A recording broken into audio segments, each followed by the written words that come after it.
আমি বলবো এই ফলটা বেশি খাওয়ার জন্য। এটা কেন খাবেন? আমার 2 কেজি দেন, আপনার যেটা দাম হবে সেটা দিব।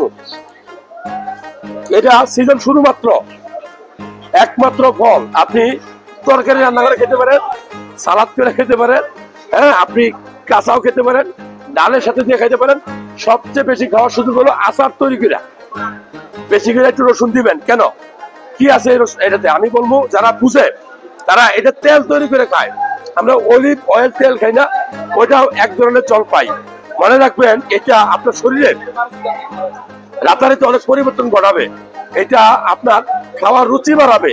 ভিটামিন সি সমৃদ্ধ খাবার, ভিটামিন মাল্টিভিটামিন থাকে, এটার মধ্যে একাধিক ভিটামিন থাকে। এটা আপনার শরীরে টেস্টোস্টেরনের মাত্রাটা বাড়ায়। এই জন্য পুরুষ মানুষকে আমরা বলি যে এটা খাওয়ানোর জন্য। যারা ভিডিও দেখছেন, আমি বলবো যে জলপাই নিয়মিত খাবেন, জলপাই আপনার মুখে রুচি বাড়াবে।